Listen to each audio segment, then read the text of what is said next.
in Lithuania.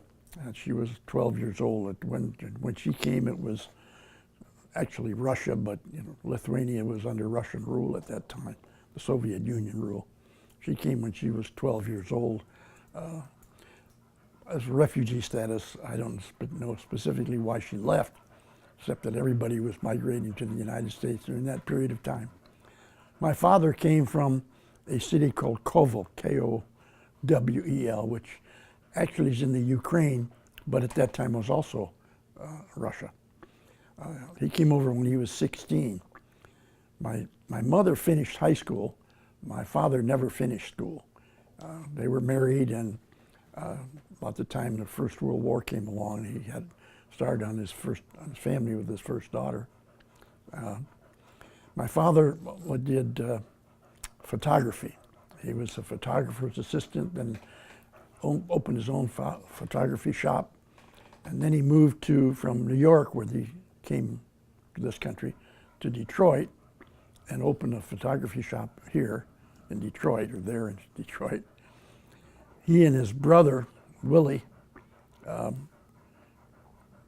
got together, and they were able to buy 4 movie theaters. At that time, movie theaters were silent. They had stage shows, a combination, and they did that together for a while. My father met my mother through a cousin. Cousin name was Sylvia, and she introduced my mother, Hilda, to my father, Louis.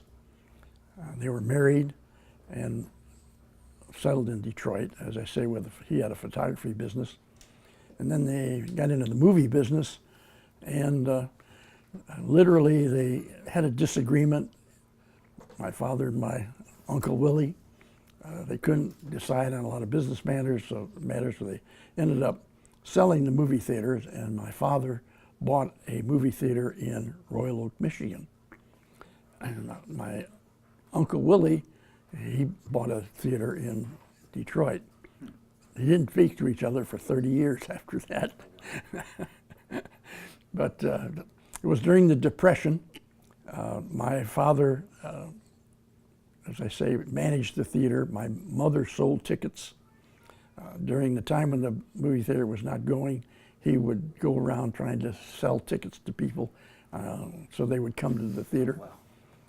They had a movie which would be followed by a vaudeville show. The curtain would go up and they'd have a stage show. Anyway, that went on for years. My oldest sister also worked in the movie as a cashier. My next oldest sister worked in the movie as a cashier. Over in time, I worked in the movie theater as an usher. My youngest sister got away with not having to work there at all. I remember as an infant, or I don't remember infant, but as a young child, maybe 4 or 5 years old, my earliest memory of childhood was waking up in my mother's arms, throwing up after having had my tonsils removed. Back in those days, everybody had their tonsils removed, whether you needed it or not. Kindergarten, I remember we used to have rugs and we'd have to take a nap. There was a bakery outside the theater, outside the elementary school. It was called Washington Elementary, called Egglestein's Bakery. And they served the best bean sandwiches and Spanish rice sandwiches. And whenever I had any money, which is not very often, I'd go over there at lunchtime to buy a bean sandwich. I really enjoyed those. My first girlfriend was in the 5th, 6th grade, was Jean Engelhardt. I wanted to take her to the movies, but her mother wouldn't let her go. So I was frustrated, sued her. Went on to junior high school. In junior high school, the only thing I really did that I remember, I was in a play. In the play, fortuitously, I played a doctor. So after that, for a while, everybody called me Doc, and it turned out that actually I became a doctor. I went to high school in those years up there in Royal Oak, Michigan, by the way, was where I grew up. you switch schools in the middle of the ninth grade. You spent the first half of the ninth grade in junior high school and the second half in high school. So the thing about that is that, my first love was always baseball. I wanted to be a baseball player. So I went out for baseball in the ninth grade, which you could do. And I was doing really well in the field, because the first thing they had you do was go out in the field and field grounders. And I was doing real well, but unfortunately then I had to get up to the bat in batting practice, and I couldn't touch the ball. Growing up, we didn't have organized baseball like they do nowadays. They didn't have T-ball and Little League and American Legion ball. You go to the sand lot, and literally sand lot. And in our case, there were 4 of us who used to play together all the time. We played 2 and 2. You caught your own team. If you hit it to right field, you were out. And you just lobbed the ball. So I never saw fast pitching. And when the first time I saw fast pitching, I didn't even hardly get the bat around by the time the ball was past me. I went out for baseball in the 9th grade, the 10th grade, the 11th grade, and the 11th grade I finally hit a ball in fair territory. Interesting, it was caught by a fellow named Clem Koshorik, who was the shortstop at the time. Clem played shortstop for the Pittsburgh Pirates for 12 years. The third baseman got to be a farmhand for the St. Louis Browns, and the first baseman played first base for the Washington Senators. So it was a really good team, of which I was not a part. My senior year, I finally faced the facts, and instead of going out for baseball, I went out for track. And was very successful in track, ran the quarter mile and a quarter mile in the mile relay, and won my share of races. Track coach was mad at me because I came out as a senior instead of coming out as a freshman. Thought I could have done a lot better. But I liked school. I enjoyed school. And all the way through school, from kindergarten through the 12th grade and beyond, I had 3 really close friends. I mean, could never ask for better friends. And even afterwards, later on in years, I got together with those same guys. But the 4 of us went around together all the time. We walked everywhere we went because we didn't have cars, at least initially. Walked to elementary school, it was about 8 blocks away. Walked to junior high school, which was about a little over a mile. Walked to senior high school, which was maybe close to 2 miles. And of course, living in Royal Oak, Michigan, where I grew up, got some pretty cold winters and quite a bit of snow, but you still walk to school. When I was getting ready to graduate, World War II was on. It was 1944, and like most of my class, we all enlisted. I enlisted in the Navy and took a test to qualify for what they call a V5 program, which was Naval Airmen, and passed. So I was supposed to go in the Naval Air program. However, 1944, they already had a lot of Navy airmen and a lot in training. So they transferred me to what they call V12A, which is deck officer candidate. They asked me what school I wanted to go to, give you a choice of 3 schools. So I listed them: University of Michigan, University of Illinois, and Northwestern. They sent me to Ohio Wesleyan.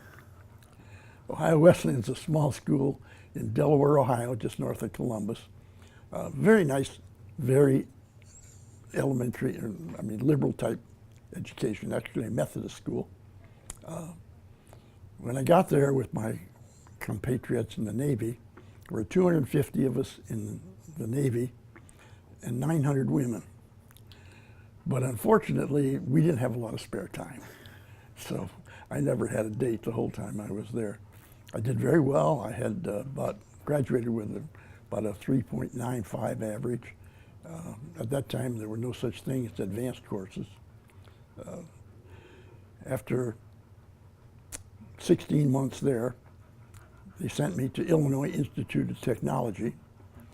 And when I talk to people about it, I say, you never want to go to a liberal arts college to take pre-engineering and then go to an engineering school because I didn't know what the hell they were talking about.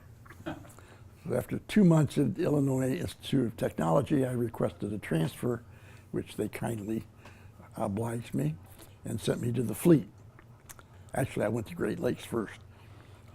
Great Lakes was interesting because we were in an officer candidate company. Everybody there had either washed out or asked for a transfer. So there were 154 in my boot camp company, but we'd already all been in the Navy for quite a while. So we actually got weekend leave, and it was not that strenuous as it would be if we were going in for the first time. That got me my first run-in with the law, because on one of the weekends, we went into Chicago with 3 of my friends. We went to a bar. We all had had false identification. We went into a bar, and then we were coming back to Great Lakes, and one guy who was drunk said he's got to stop at this bar in North Chicago to visit his girl, a striptease artist. So, okay, we stopped on our way back. He got sick and went in the bathroom to throw up. And just as he was in the bathroom, the shore patrol came in and checked the 3 of us for ID. Of course, we all had false ID, so we were arrested right then and there and told to report for a summary court-martial. In the Navy, a summary court-martial can send you to jail. So the 2 of us who had been in that group turned ourselves in to the captain. The 3rd guy, they got his serial number wrong and actually didn't tell him to come, he turned himself in. And the captain was very appreciative of his honesty and changed the summary court-martial to a captain's mast, which is the lowest form of court-martial. And the penalty was that we lost our weekends for the next 3 weeks and had to clean boiler rooms in Great Lakes, which had not been cleaned since they were built in 1939. So it was a dirty job, but we did it. When our boot camp company graduated, we were sent to what's called outgoing unit, OGU. And I was there only 2 days. I walked in, I met a friend that I'd known from before, and he was leaving, so he gave me his job, which was to sweep the barracks once a day. He'd already swept it that day, so I didn't have to do that. The next day I swept the barracks, and the 3rd day I was shipped out. The 3 of us who had captain's mast all were sent directly to the fleet, and the other 151 were going to be assigned to schools. On the way out, we went by troop train out to the West Coast, and on the train, I became very ill. I got a severe headache, neck ache, fever, and anyone that knows anything about Great Lakes knows that they have a high tendency to have spinal meningitis. So they stopped the troop train in Bakersfield, California, and took me off in an ambulance because they thought I had spinal meningitis. Did a spinal tap, did throat cultures, everything was negative. And the day after I got there, my fever was gone, my headache was gone, my neck ache was gone, I felt fine. So they sent me on to Treasure Island, which is the Navy base in San Francisco. Sent me there on a bus. When I got there, everything came back. The headache came back, the neck ache came back, the sore throat came back. I went to sick bay, very smart doctor there, took a flashlight, which in those days still had bulbs on the flash, put it up into the corner of my eye under the bone to illuminate the sinus. One of them was nice and pink, the other was black. I had a sinus infection. They put a hot water bottle on my forehead, the symptoms disappeared, and I was fine. So I was there about 5 days, and then they sent me to a ship, LCS 13, Landing Craft Support 13.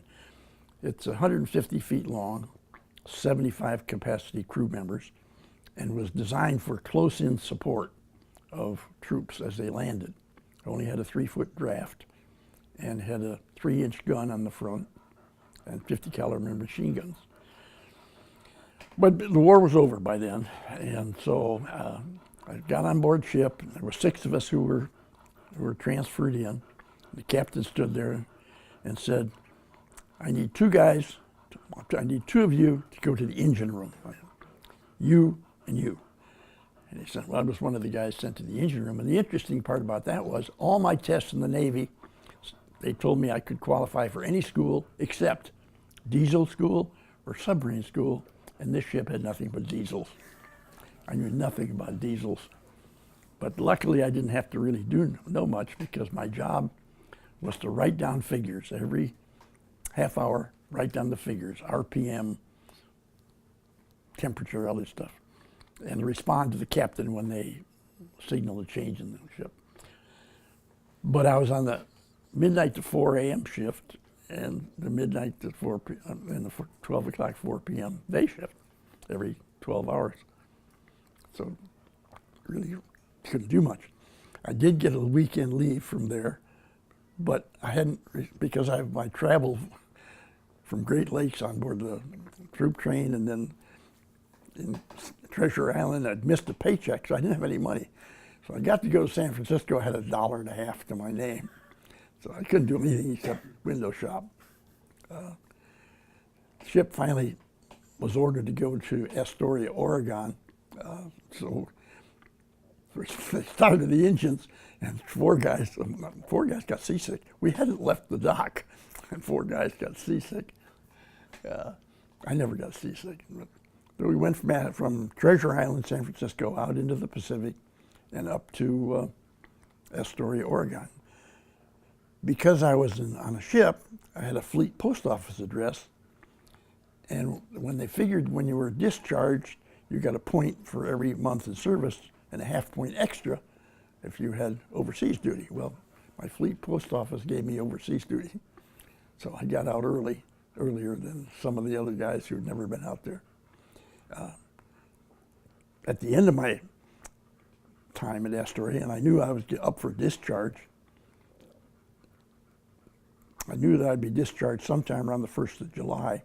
They called me and said, in the middle of June, said, you have some leave coming. I do? I do? Okay, I'll take it. So I had 2 weeks. So I took a bus from Astoria, Oregon, back to Royal Oak. I was there about 10 days. It took 3 days on the bus to get there, across country. It was a beautiful trip. I was getting ready to come back, and I knew I was going to get discharged shortly thereafter, and I called its base, and I talked to the captain. I said, you know, I'm going to be discharged 4 days after I get back. Why can't I just report to Great Lakes? No, you got to come back. So I took the bus all the way back. I was there 2 days. They put me on another troop train, took me back all the way to Treasure Island, to Great Lakes for my discharge. Yeah, it was another beautiful trip. We went through the mountains in Montana and the northern route. It was a very beautiful trip through the mountains. But, you know, it's still a troop train. I got out of the Navy and... Doc, hold on for 1 second. I just want to revisit something real quick while we're here. Talk a little bit about, during the Depression, growing up then, just for the kids that are going to see this, that they don't know what the Depression was. Okay. Okay. Just talk just a little bit on that, and then we'll go back to when you got discharged. So okay. What that was like. One of the things that I went through was the years of the Depression. I was born in 1926. The Depression was actually in the late 20s and early 30s. And as I mentioned before, you know, my father, in trying to keep the theater operating, would sell tickets on the street to try to get people to come in. We had enough money that, you know, we could eat and pay our overhead in the house that we had, but you had no money to spare. You had nothing, and no one had a car. My father could walk to the theater. He finally did earn enough money to buy a car, but there was no car. My mother, as I said, worked in the theater in order to not have to pay somebody. We used to give away dishes to try to get people to come in, and we ate off those dishes for a lot of years before I finally grew up. What saved the business in the long run, and what actually ended up being what was the best for the family, as hard as it is to say that, was the war, World War II. And everybody, when Roosevelt came in and started the New Deal and the public works, trying to put people back to work, there still were bread lines. Luckily, we didn't have that as a family, but there were bread lines. You know, people committing suicide because they didn't have any money. It was a really tough time. During the war, the theater business was booming because people started to have money. Theaters were the only avenue of entertainment. So you could go to the movie at night and be entertained and taken out of having to think about life. My father was, as I said, was only 16 when he came. He did not have a high school degree. He had no college experience, but he was a very astute businessman. What he used his money for was not vacations and not a lot of frills, but he bought land contracts. And land contract is something where you get, it's like buying a mortgage. People have to pay you, but you don't really have any long-term investment. So he did very well. During the war, my father started going to Florida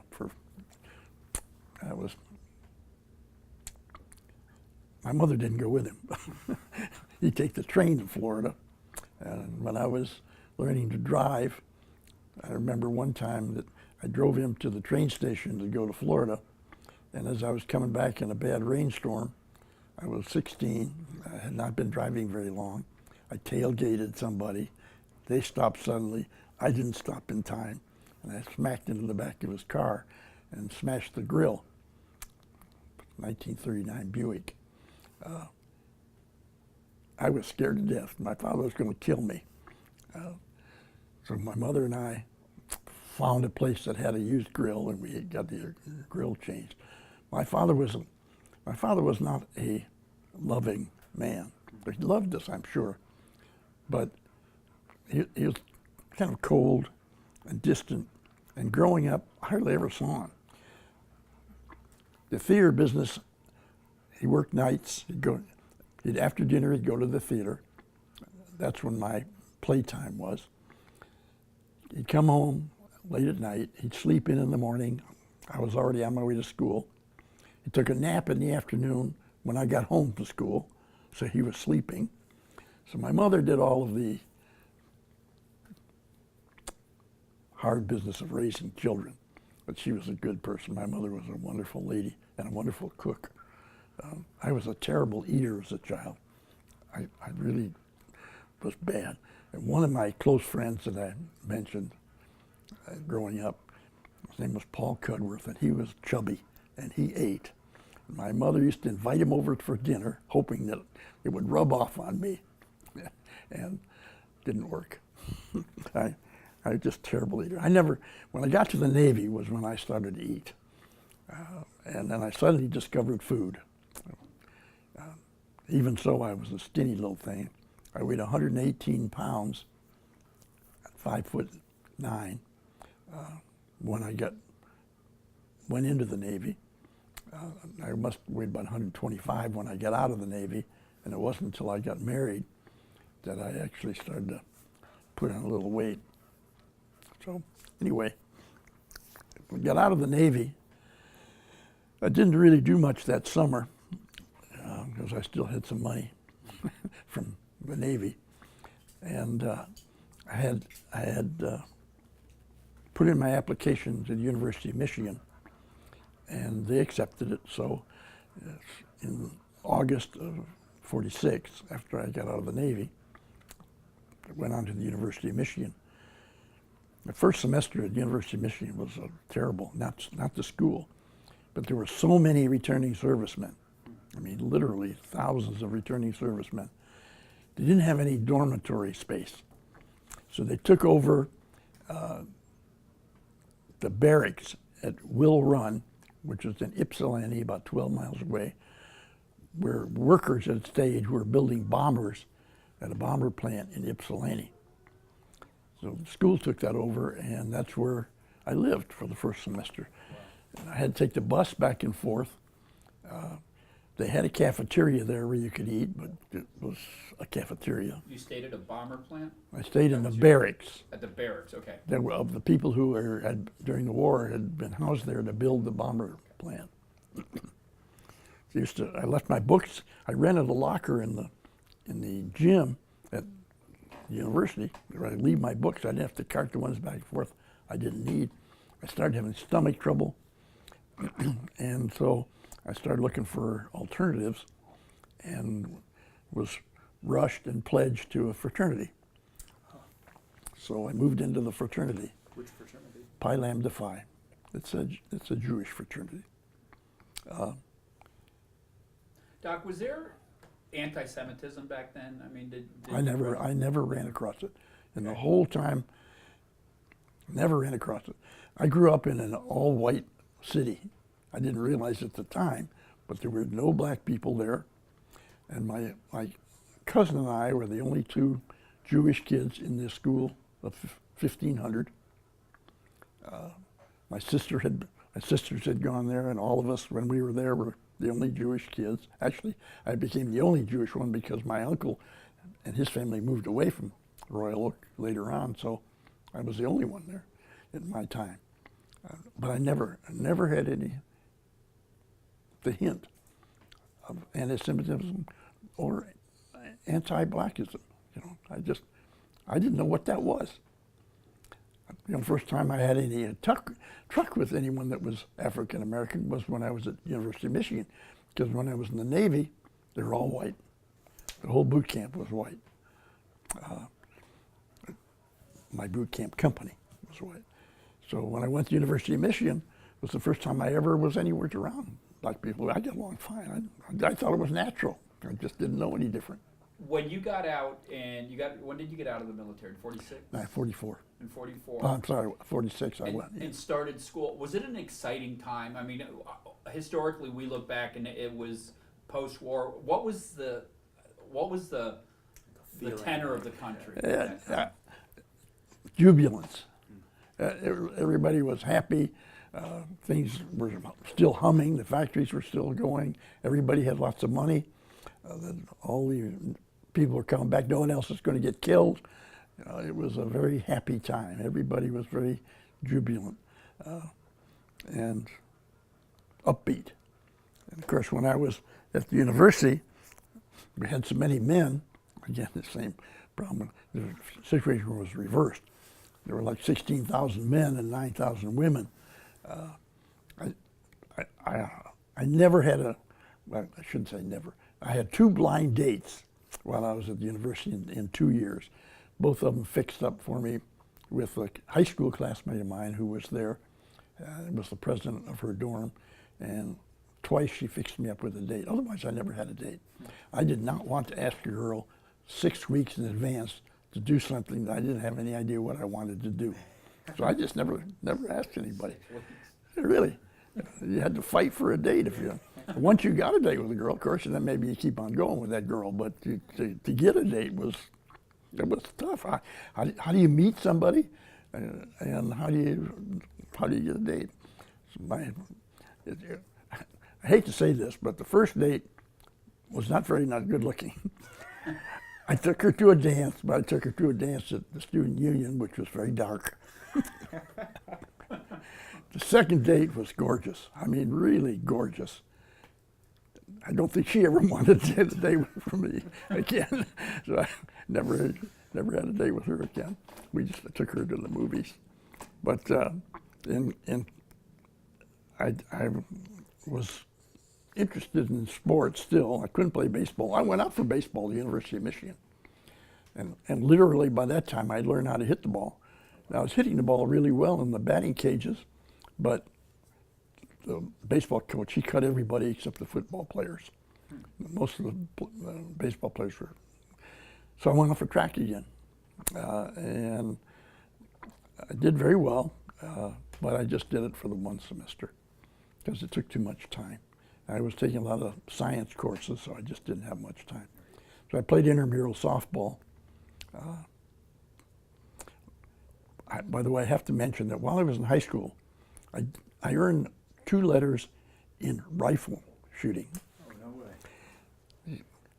If you said to start talking about having a rifle team in today's schools, you'd be put in jail or run out of the town. But we had a rifle team, and I was on it for 2 years, and actually came in second in the state championship. So I was a pretty good shot. But I think back on it, and having a rifle team, a high school team today would be really, really unheard of. So when I got my degree at University of Michigan in 1948 in science and science and mathematics, because I'd taken almost all science and math courses in my first 2 years at Ohio Wesleyan, which, by the way, they transferred all my grades as C, which pissed me off because I would have been Phi Beta Kappa at the end of the next 2 years, except all my first 2 years were C. Science and Bachelor of Science in Science and Mathematics, which prepares you for nothing. So what was I going to do? My father had opened in addition to the theater, had opened a Kaiser Fraser agency. You may never have heard of Kaiser Fraser, but they were a car agency started out by a guy who started in life building ships. That's how he made his money. And he was going to produce a car that everybody could afford, which didn't turn out to be one everybody could afford. So my father had a Kaiser Fraser agency, so I went to work there. I started out as the parts department, became parts manager, and then moved over to the service department. And then my father sold it because it's not a really good business. Sold the business and building to a Ford agency. So I was without a job. I did a lot of odd jobs during that next 6 months. I worked in a hardware store. I worked in a ladies' shoe store selling ladies' shoes. Finally ended up on the playground in Detroit, which Royal Oak is a suburb of, as a playground director. And I did that for a summer. And at the end of the summer, I heard from my friend, Paul Cudworth again, who I kept track of all this time. By the way, he was a corpsman at Naval at Great Lakes who did my discharge when I ended getting out of the Navy. But anyway, Paul said he'd heard this program where you could go to school for 2 years and become a physical therapist. Oh, that sounds good, and I got nothing else to do. Okay, I'll apply. The Mayo Clinic in Rochester, Minnesota, and got accepted. So I went out to Minnesota with Paul, and we met another guy there, and the three of us rented an apartment together, a 3-bedroom apartment in Minnesota. So we were there for 2 years, and that's actually where I met my wife. There were 3 of us, and in my class, there were 3 girls who roomed together in a private home in a made-over basement. Now, Rochester, Minnesota is a cold place in the winter. So we dated those girls, and when we were going to decide who goes with who, I told my wife, I kidded her about this, I said, I lost. And she was the prize. It really wasn't that way. But I went with her gradually more and more during that 2 years, and later on asked her to marry me. But early on, she took a plane. She was from Syracuse, New York. Her real name is Sarah Street, but everybody called her Sally. She flew back to Syracuse one weekend to see a boyfriend. And I kept giving her the business. I said, why are you going back there? We could spend all that money on a case of beer and had a good time. Anyway, I tell this story about going to see her. Minnesota is very cold. One week in Minnesota, it was 40 degrees below zero for one solid week, actual temperature. We'd get up in the morning and they'd tell you it's 40 below, the high for the day is 20 below zero. We had to walk to school, and we would walk. It was only about 5-6 blocks, but we would walk, and on the way we'd go up on people's porches and stand by the door to get enough heat to be able to melt some of the frost in our nose so we could breathe. It was really cold. It was 40 below for a solid week. We had 9 feet of snow, and none of it melted. I used to have pictures of it, but unfortunately the pictures got ruined, of drifts up to 15, 18 feet high. The one thing about people in Minnesota is they know how to keep the roads clear because they deal with it so much. So the roads were clear, icy, but clear, with drifts high on the side. I had a car. I had a Kaiser, but it had a Continental engine, and the engine tolerances were so tight that as soon as it got 5 above 0, you couldn't start it. Blocks would freeze. The piston would freeze to the block. Hold on for 1 second. Okay, we're rolling. The roads were very icy, and I had the Kaiser, and the second year I had a Buick. I got rid of the Kaiser, I got a used Buick. But it was so cold that the first winter I was there, my car got hit 3 times while I was standing still. People would slide into it, try to stop and slide into the car. So the first year, because it was so cold that the Kaiser wouldn't start. That's why we had to walk in the middle of winter. The second year, I bought a head bolt heater for my Buick, which is just that. It's a bolt that goes down into the head that you plugged into electric current at night, and it kept the block warm enough to where you could start the engine the next morning. So I'd come home at night, plug in my car, toss a blanket over the hood so that I could get the thing started the next morning. If you didn't have a garage, that's the only thing you could do. The car used to have to sit out, and it just wouldn't start if you got down to a certain temperature. Bob, the third roommate, I have to say, Bob Cruz, was a guy that I had the greatest admiration for in the whole world. He went to the University of Michigan, was studying for his master's in physical education. Woke up one morning blind in one eye. Woke up the next morning blind in both eyes, and never recovered his vision completely.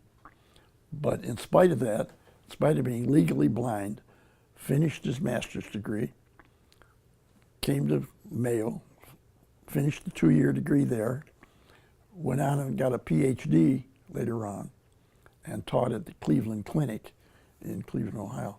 Great guy. Do they know what? I mean, No. never figured out what. Just had some kind of optic atrophy. They have no idea why.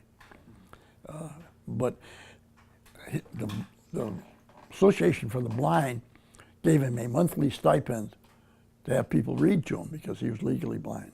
So I was his official reader, but I didn't read to him. I just gave him the money so he'd have some money to spend. And he could read, but he'd read like one word at a time. It was block vision. He could see little blocks, but he couldn't read like most of us do, where you just kind of skim across. But he's a great guy. I never forget later on, and when Paul's wife came to visit, they took the apartment, and Bob and I rented another apartment. And I came home one day, and he's rolling on the floor. This was in the fall. And I said, "What's so funny?" He said, "I'm watching this football game, and the announcer, it was between Wisconsin and Ohio State. And the announcer is announcing, and he says, 'There goes another one of those Wisconsin bastards through the line.'" The announcer was drunk. And it was really funny. Bob couldn't see enough to do any cooking, so I did the cooking and he did the dishes. They didn't have to see to wash dishes. In the last year, Sally, my future wife, rented a room from my landlady who lived above us. We rented an apartment on the first floor of a converted house, and she rented a room from the landlady up above, and she came down and ate all her meals with us. She couldn't cook a lick either. She tried. Was it love at first sight? with Sally, Mama? I would, for me probably, not for her. I had to wear her down. She get mad at me, and she said, "I see you more now than if we were married." Anyway, that first year she was still going back to Syracuse to see her boyfriend. But I wore her down, and finally she agreed. I went with her to Syracuse to meet her parents, and they had a camp in the Thousand Islands on the Canadian side, and so we spent some time up there when I would go home. I was very old-fashioned. I asked her father for her hand in marriage, and he said, yes, but one stipulation, I want her to finish her education first. So that's fine, we were in school, and we're not going anywhere. So we got married in 1952, September, vacationed in the Adirondacks for a week, and went straight from there to the University of Michigan to go to medical school. I have to say that the only reason I got into medical school was because of my experiences in Rochester at the Mayo Clinic. That was the school, was the Mayo Clinic School of Physical Therapy. And one day I got a call from one of our supervising doctors, called me in and said, "Have you ever thought about going to medical school?"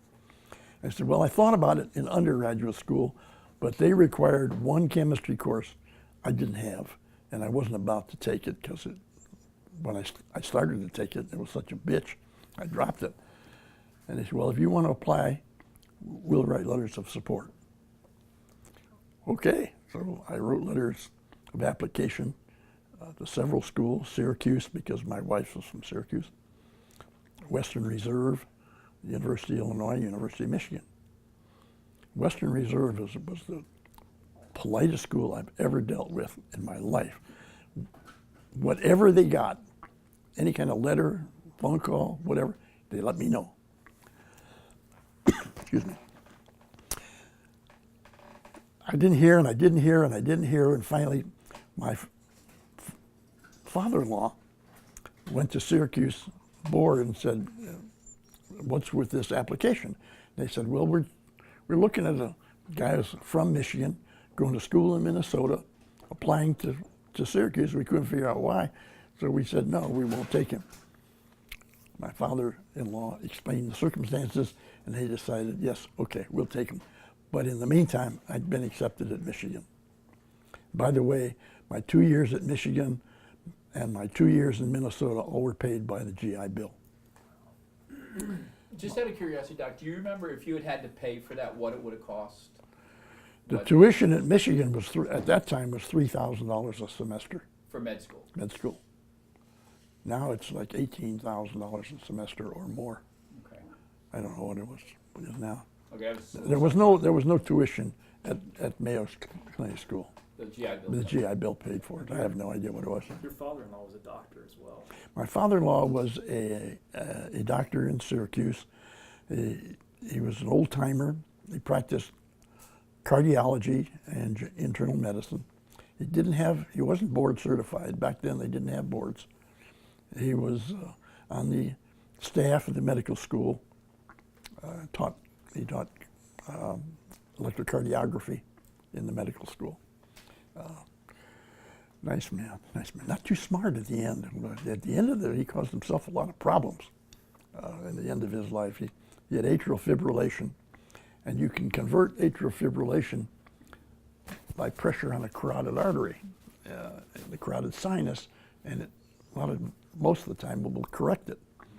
Well, it didn't correct it with him, so he pressed on both of them, and he shut off the blood to his brain, and he passed out. But didn't do any long-term damage. But in the end, he failed quite a bit. Walter Street was his name. My mother-in-law's name, Louise Street, was a really, really good cook. But she had diabetes. She couldn't taste the desserts she made because they had a lot of sugar. They were the worst. Anything but the desserts. She was a great cook, but when it came to the desserts, we had a problem. Now, I had 3 sisters. Sally had 3 sisters. So I had 6 brother-in-laws. And the 3 brother-in-laws on the street side were big eaters.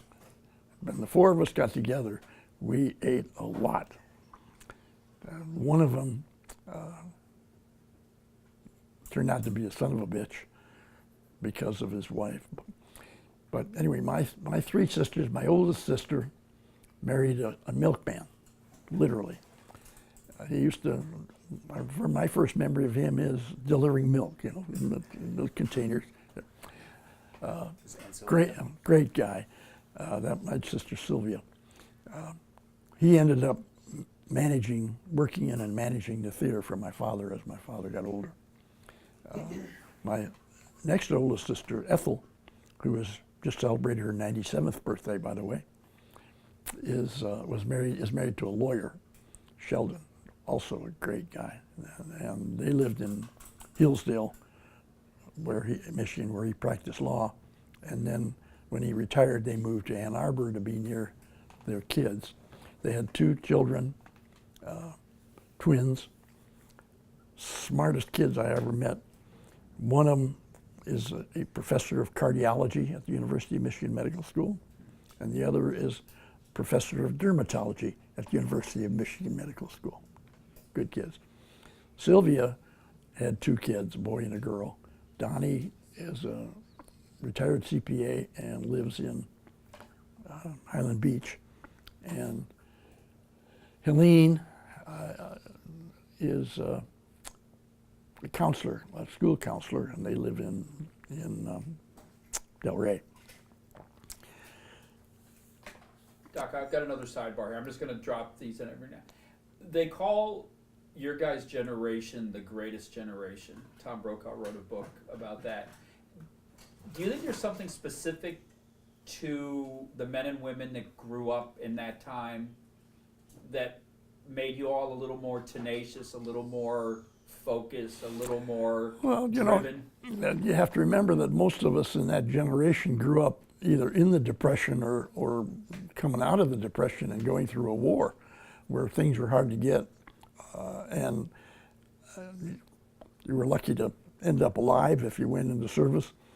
And everybody worked hard because it was wartime, and so you put your time in. You were, I don't know, it just seemed like everybody was much more polite. You know, we would take our hat off when we went in a restaurant. Nowadays nobody does that. It makes me mad. See all these people go in a restaurant, they leave their hat on. It opened doors for ladies, you know. You say please and thank you. If your kid got bad in school, you whipped his butt. It's not like today where people are handed things. No one was handed anything back when I was growing up. You worked for it. So when you work for it, you appreciate it a hell of a lot more. Now, which of the family members was the pilot? Who used to fly down here? That's my brother-in-law, Kenny. Okay. My younger sister, who is, let's see, I'm 81, she's 87. He was a dentist. Actually, an interesting story. Kenny was in dental school when I was in medical school at the University of Michigan. Near the end of my first year at Michigan, I had done really very, very well in anatomy. And the anatomy teacher, professor, came and asked me, would you be interested in being a lab assistant for the dental school, teaching anatomy? Sure. So all you have to do is take this one course that I'm supposed to take in the fall, in the summer. It's a lab course, physiology. And that frees up your afternoons, so you can be a lab assistant in anatomy for the dental class. Sure. My future brother-in-law was in that class. We got kicked out of an apartment because of him. Sally and I stayed in a second floor apartment in Ann Arbor. It was a converted house, and a little old lady had the first floor. We had the second floor. She used to wear an acidity bag around her neck. And the stairs going up were wood, no carpet. And because I was teaching anatomy, and of course my future brother-in-law knew who I was, he and one or two of the other guys in a dental school would come up at night to get extra help in anatomy. They were big guys, and they would clomp up the steps. And, you know, we're all over 21, we'd have a beer. So one day I come home, and the landlady meets me at the door and says, you have to get out. I'm evicting you. What? You're having these drunken parties upstairs. And I stand for that. So we had to find another apartment, which we did. But that was kind of funny.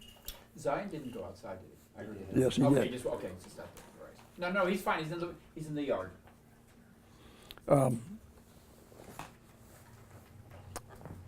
During the time in medical school, Sally and I had been married, and she had been out in Minnesota with me. You know, that's where I met her.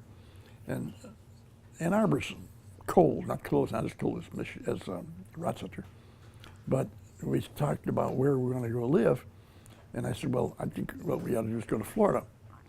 And she'd never been to Florida. So in my senior year in medical school, the class was so big that they divided us up into sections, and each section got a different vacation time. My vacation time was February and March. There's nothing you can do in February and March in Michigan. I'm not an outdoor sports person. So I said, let's go to Florida. My mother and father had a place in Florida that my father had purchased, an apartment building, and it had an empty apartment. So I said, well, let's go to Florida, and we'll stay with my mother and father, and you can see what it's like. So we came down the 1st of February, and it was gorgeous. I mean, you just couldn't ask for a better time. Was it here to Palm Beach? Yes, middle 70s every day, nice low 60s, upper 50s at night. Beautiful sunlight day. We went out fishing, went out deep sea fishing. She caught a sailfish. You just couldn't ask for a better time. And yep, I want to go to Florida. So, but to do that, I had to get a Florida license. At that time, Florida did not accept reciprocity with anybody, not even the national boards. Why is that? They were very reclusive. They didn't want anybody coming in at that time. So the medical people. So I came down early and took the basic science exam, which at that time you had to take. Now you don't have to take that. And passed it. And then I came down right at the end of school to take the license exam because they don't have reciprocity. I took the license exam, and I was in my internship in Toledo, at Toledo Hospital, and didn't hear anything. All of a sudden I started getting letters. Do you want to rent space in Florida? I'm looking for a partner. You want to come down? I called the board and I said, what's going on? I've never received anything. He said, oh, we mailed out your license. I said, I never got it. They said, well, we don't issue duplicates, but we'll send you a registered letter, which I still have, saying that you're a licensed physician in Florida. So I never did get licensed. You So still have that? Yeah. But not the- I keep not the telling license. people, you know, I practiced for 40 years and never had a license. Somewhere in this world, there's a Dr. Bernard Kimmel practicing medicine with my license. But anyway, Now, what was it like here? I know maybe you were going to touch on this in a little bit, but you guys came down in 50. What was the year that you came down? 57. What was it like here? I mean, it Well, was- you just can't imagine the difference that is now. First place, it was very segregated. There were black and white drinking fountains, black and white waiting rooms. You rode at the rear of the bus. It was very segregated. And when I came down, that was a surprise to me. I'd never been any place where there had been segregation. As I told you, I didn't have it in high school and in college and service. Afterwards, working, I never had anything like that. Did you fly? Did you drive? Did you take the turnpike? No, 95? we drove down. Okay. There was no 95, What about the turnpike? no turnpike. No turnpike, no, came down 301 and US 1. I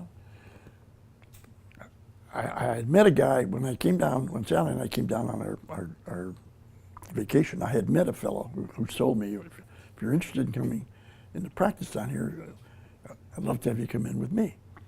So I told him yes, that I would do that. So when I first started working for him, working with him, I didn't say working for him, working with him, he had segregated waiting rooms. And at the end of the first year, actually I came down in July, and by January I said, this is not going to, we're not going to do this. We're going to put the waiting rooms together. We're not going to have segregated waiting rooms. So we didn't have segregated waiting rooms, except we were the city physicians for the city of West Palm Beach. And so that meant we saw city employees. That meant we saw the garbage collectors. And the garbage collectors stunk. So we did have a separate waiting room for the garbage collectors. So they wouldn't have to sit in the waiting room with the rest of our clientele. So. Did you get any flack for that, for No. merging the None, waiting none, rooms? none whatsoever. I think people there were, about ready to switch. The people we dealt with were nice people, and we never had any problem. Because my understanding is back then, maybe even now, Tamarind and Parker at Okeechobee, the people that lived on Parker didn't want to have black people living on the same street, so after Okeechobee it becomes Tamarind. Right. Good Samaritans, only until literally a few years ago, would not take any black patients. And when I came down here, St. Mary's wouldn't take black patients. So the only hospital that took black patients was a converted wooden building called Pine Ridge Hospital. And I practiced there for a short while. It was an experience, very dimly lit. Caliber of the help was not very good. I still remember going in one day to see a patient and the nurse saying, "Oh, she done passed." She done passed. And you go there and somebody, "Oh, she's cascading." Wow. Cascading. But at the end of that about 6 months that I practiced there, they closed the hospital, and St. Mary's built a special wing just for black patients called the North Wing. So they didn't mix them. The North Wing took only black patients, and the rest of the hospital was white. And Good Samaritan wouldn't admit any black patients, period. Was this in the 50s? Yeah. Now, Doc, I'm jumping around a little bit. Did you start a hospital here? Did you help to start a hospital? Yes. I was a participant in a hospital called Doctors Hospital of Lake Worth. But, and it did very well. But it became excessive as far as number of beds. So it was sold and torn down, and now it's apartments. But an interesting thing, when I came down, I applied for privileges at Good Samaritan and St. Mary's. No problem at Good Samaritan. At St. Mary's, you had to meet with the medical executive committee, and I still remember one fellow, doctor, I still remember him saying, "Why are you coming to West Palm Beach? We don't need any more doctors here." But his vote was minor, and I did get privileges. It got to where at St. Mary's, I went up the ladder. I was head of the Department of Family Practice. I was secretary of the medical staff. But they said you'll never be chairman of the staff because you're not board certified. At that time, there was no board for family practice. And then they did make a board of family practice. And at Kennedy, which was started during the time that Kennedy was president, obviously. Actually, it wasn't started when he was initially, but then he got assassinated, and they changed the name, and the donations started flowing in, and they were able to build the hospital. And at Kennedy Hospital, I went through the entire business, including being chief of staff. I was chairman of the board, chief of the Department of Family Practice, chairman of the bylaws committee, chief of staff for 2 years. And even after I retired, the hospital asked me to stay on as chairman of the bylaws committee for, well, it's about 5, 6 years before they decided that that was enough. When you were 12, were you one of those kids that said, I'm going to be a doctor? I want to be a doctor. Never thought about it. I wanted to be a baseball player. I couldn't hit the ball, but I wanted to be a baseball player. You know, one of the things you had on that sheet were interesting stories that my family told me. My mother never told me any interesting stories, but my father did. My father, he and his brother Willie, this was when they were in Russia, the Soviet Union.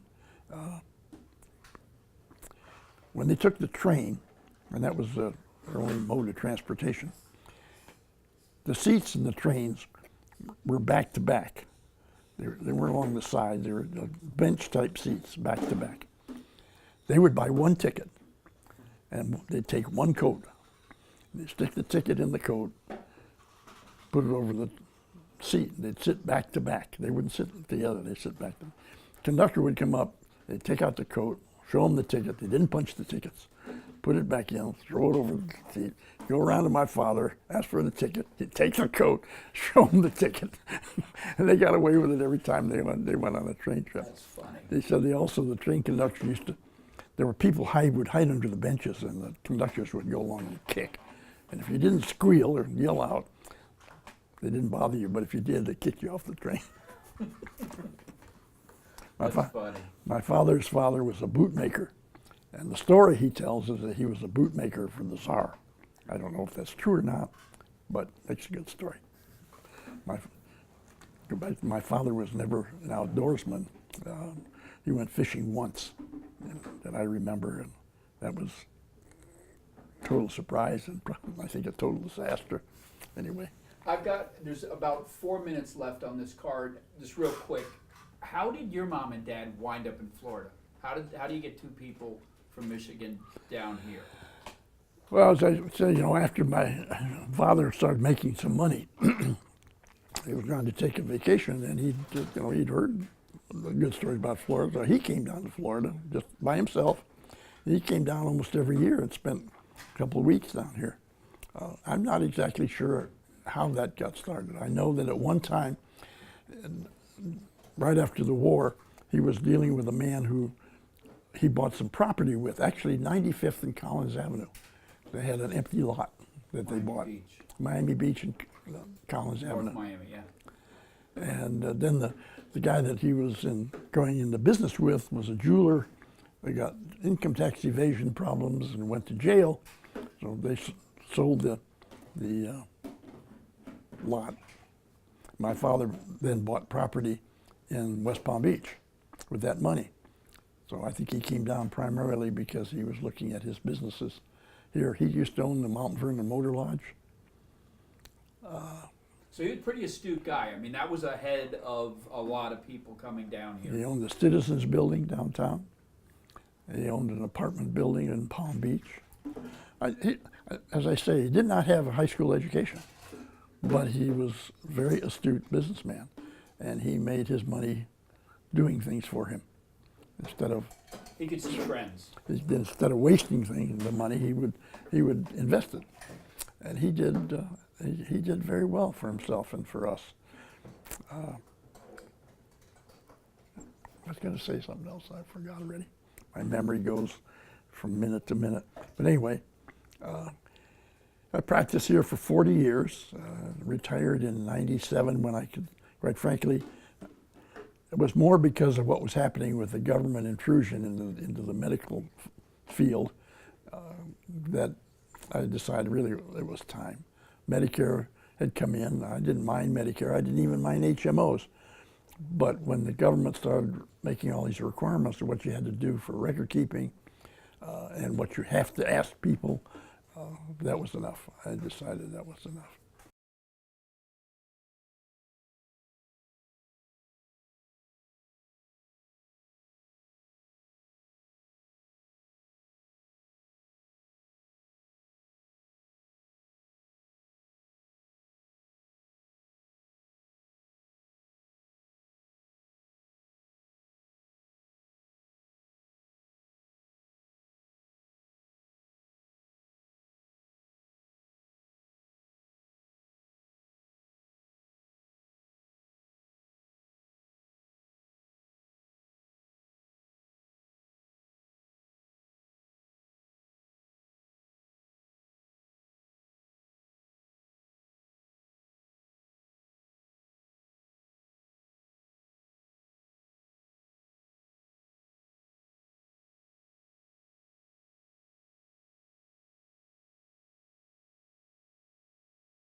we're gonna stop right there.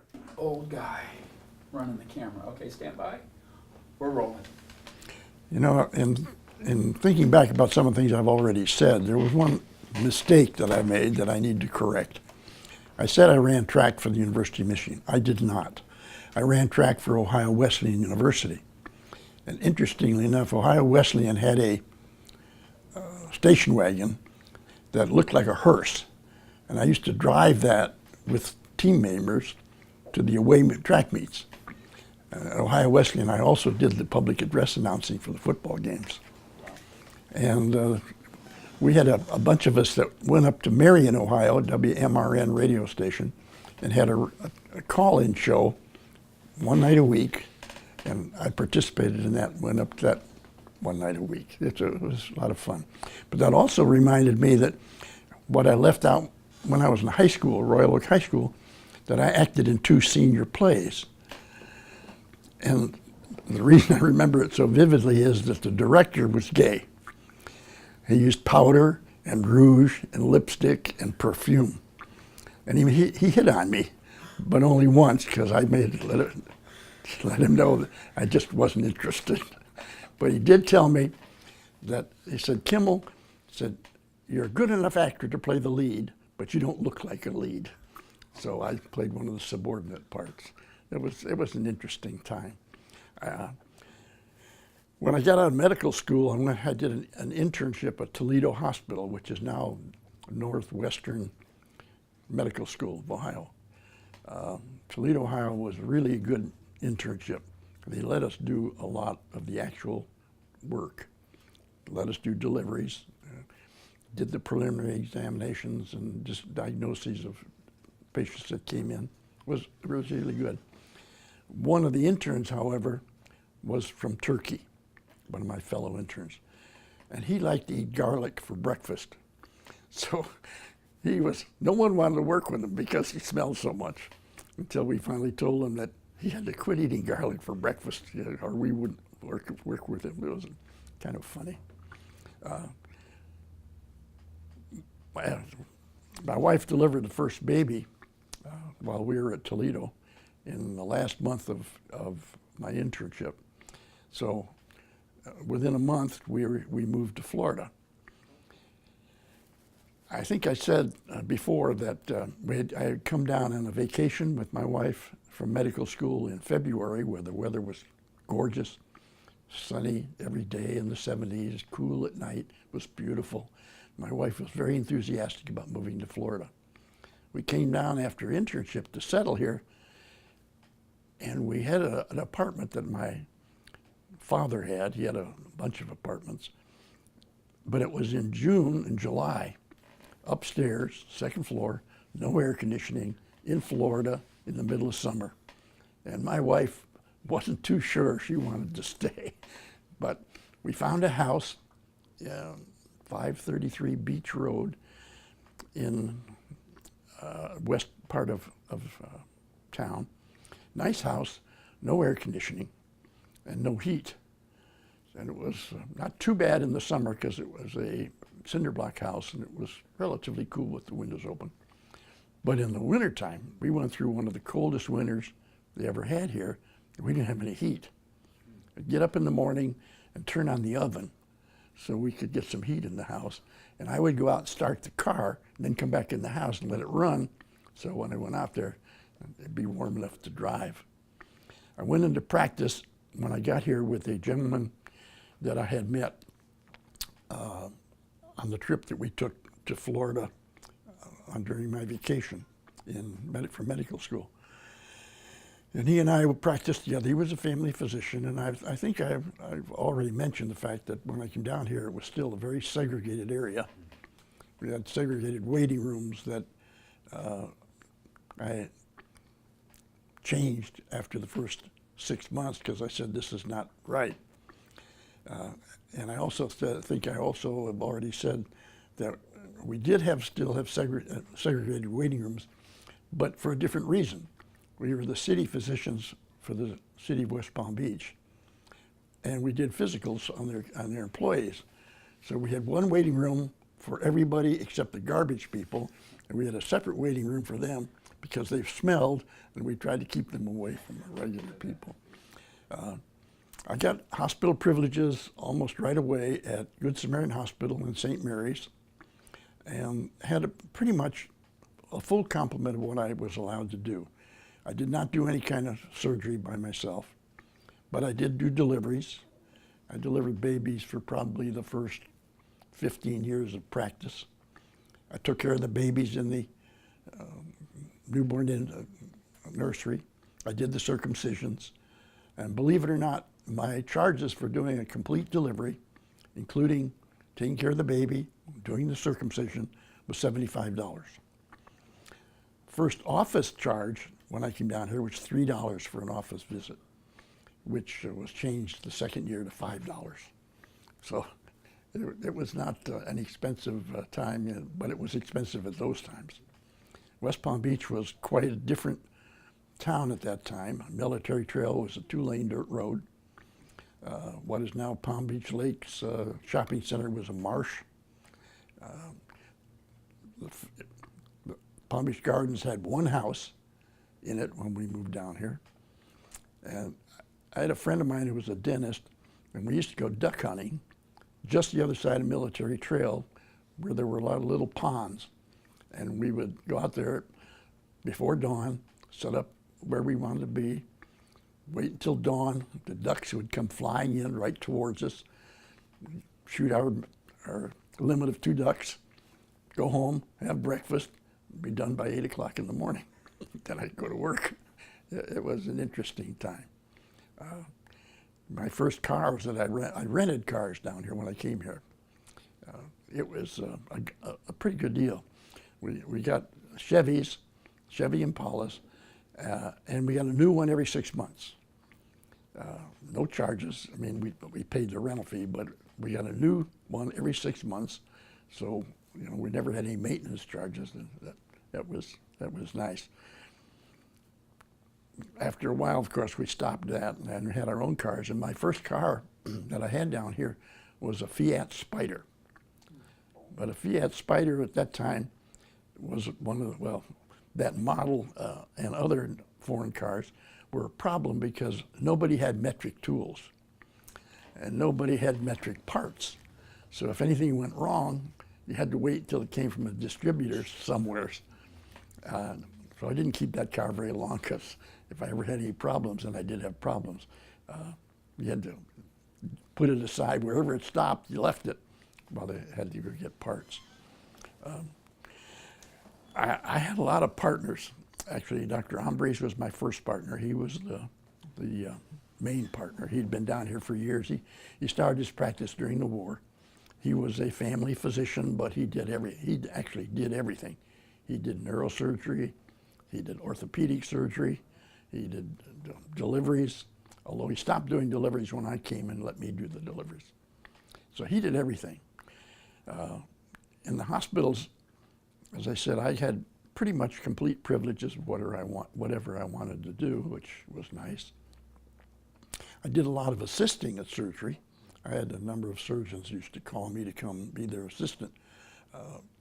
And I really enjoyed that. It was a lot of fun. But a lot of activities that we did. I used to go out into fields and do skeet shooting, trap shooting. And I made a mistake one time of going out in the field with just tennis shoes and low socks.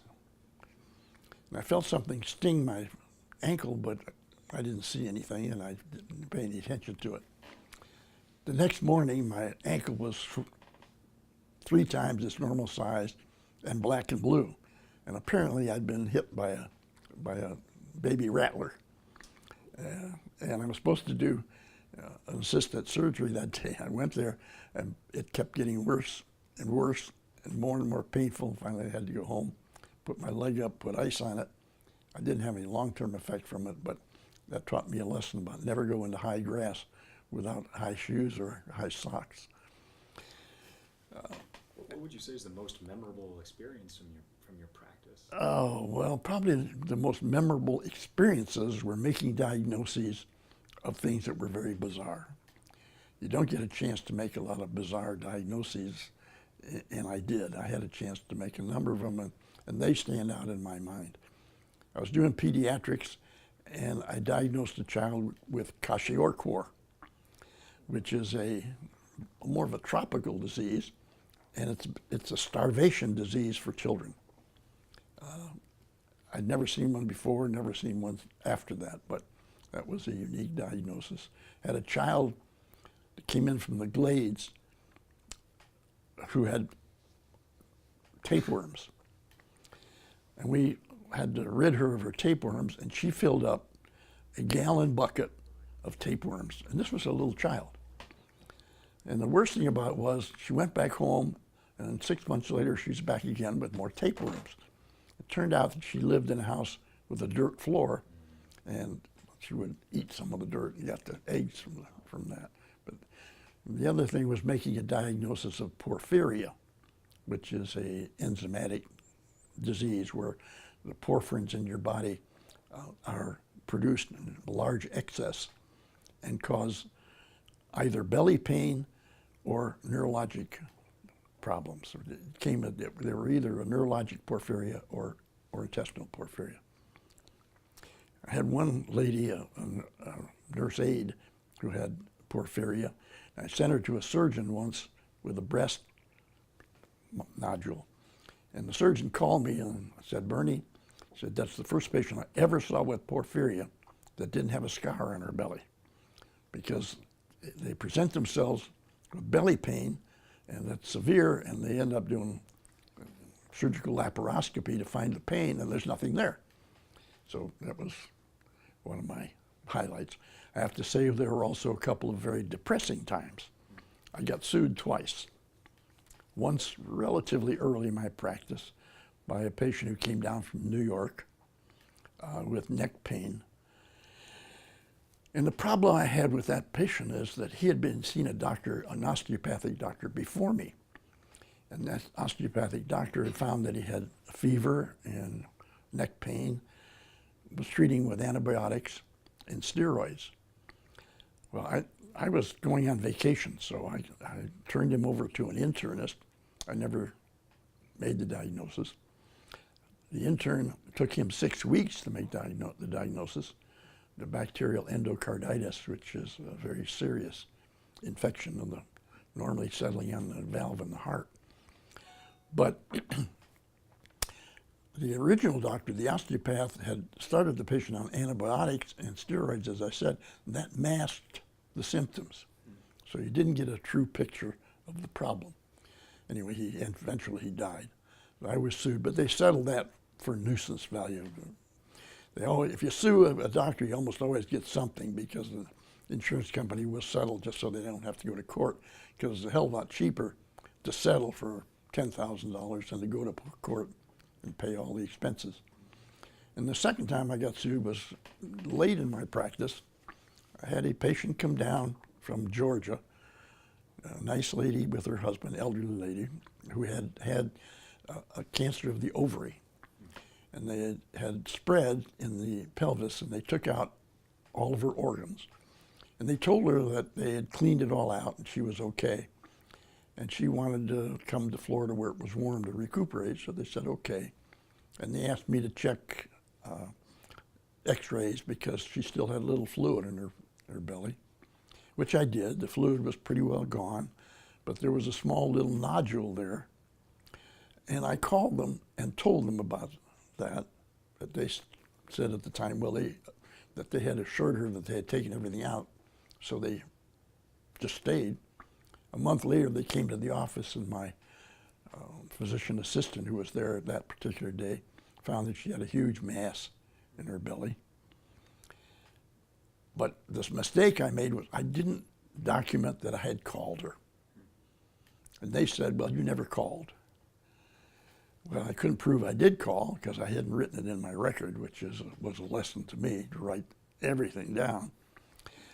She went back to Georgia, died very shortly thereafter. And while they filed a suit, they never followed through on it. The insurance company, again, paid them, I think it was $50,000. And I would have won if it had gone to court, but even winning, it would have cost the insurance company more than they paid them. So those are my two suits. I got involved in medical politics very early. I joined the Florida Medical Association and the Palm Beach County Medical Association, became a delegate to the Florida Medical Society, which I was for many years, went to all their conventions during that time. And then locally in the Palm Beach County Medical Society, I went through the officer regiment. I was the treasurer, then I was the secretary, then the vice president, and I'm finally president of the medical society. And it's interesting, it was 1972, and at that time osteopaths were not universally accepted as ethical physicians.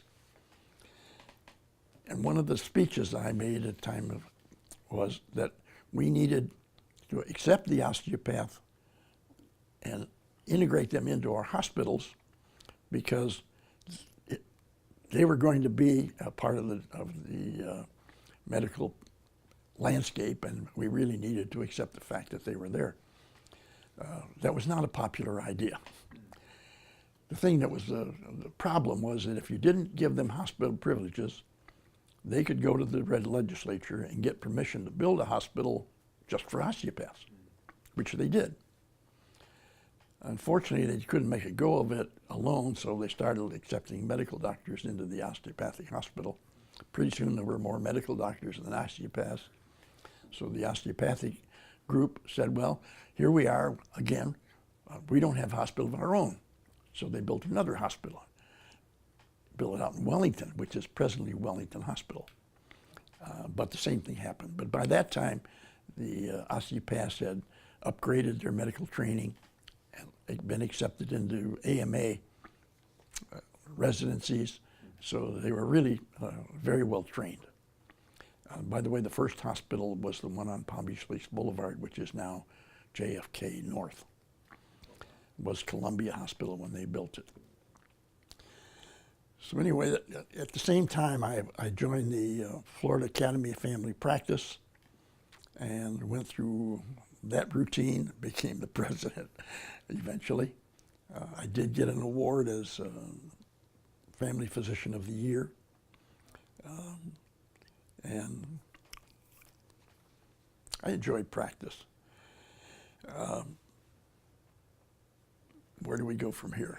I wanted to ask, you described the county by Military Trail being a dirt road, but how country was this? I mean, it's a county of 3 million people now. When you guys got here, what was It's the about population? 45 to 50,000.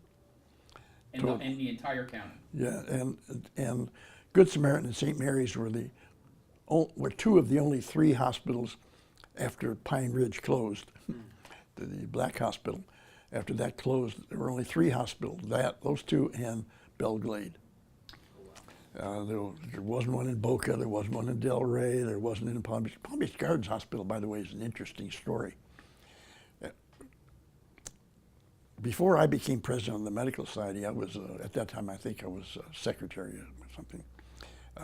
There was a public forum about medical care, and Russell Hoover, who was the president of the Medical Society at that time, got up and said, the problem we have in Palm Beach County is there are not enough hospital beds.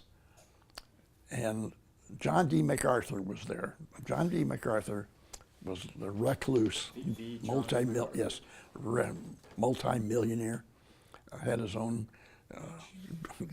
hotel, very hard to get along with. But anyway, he was at that meeting and he got up and said, if we need more beds, I'll build a hospital. So he did. He built Palm Beach Gardens. But then he wouldn't open it. It just sat there empty. And by that time, I was the vice president. And Carl Andrews and I went up to see him at his hotel up in Palm Beach Gardens and met with him. And he said, no, he's not going to open it because he's not going to be able to get tax-exempt bonds. Well, here was this empty hospital sitting there for I don't remember how long, but the pressure finally got to him and he finally allowed it to be opened. But that was an interesting experience dealing with him. When I first got to West Palm Beach, by the way, I was going to get a boat. And I took a powerboat squadron course. I took a powerboat squadron in seamanship, another one in meteorology, another one in weather forecasting. Never bought a boat. Yeah. Never bought a boat. In that whole time? You The haven't- whole time I've never had a boat, and I was very thankful because everybody has a boat, eventually gets rid of it because it's too expensive for the time they'll work. Doc, Yeah. where I wanted to go next would be, we're gonna talk about your wonderful daughters, Yep. and then talk about politics, because I think there's some of those. Which one you want to do first? Let's talk about daughters, Okay. because I think you go My- through that, and then, you mentioned, I guess you had Mo when you first came here. Well, Maurice was born in Toledo. She was born a month before the end of my. Look at Ryan, don't look at me. Maurice was born a month before the end of my internship. So she was a month old when we moved down here. Kathy, my second daughter, was born a year and a day later. And our third daughter, Lori, was born 2 years after that. Having all girls was something that I was used to and all, really, because I had 3 sisters. Sally, my wife, she had 3 sisters. My mother had 3 sisters. So I had nothing but women in my family for 2 generations. So that was not a problem. Lori was the mathematical smart one. We went to Disney World. Maurice fought like hell. She did not want to go to Disney World. She wanted to stay here and be with her friends. How old were She you? was 16. 16. Kathy was 15. Lori would be 13. When I got up there, we stayed on the grounds, and they loved it, even Maurice, because we didn't have to be with them. They could roam the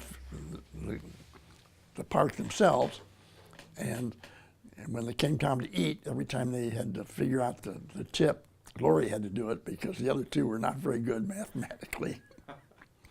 Maurice started out in high swim to be a cheerleader, but her grades were not good enough, so she not a cheerleader. Kathy was a cheerleader and also swam on the swim team. And they had the opportunity to travel, and she even went to Peru with the swimming team. Lori also was a cheerleader. She didn't do any sports, but she was also a cheerleader. Maurice was the troublemaker. I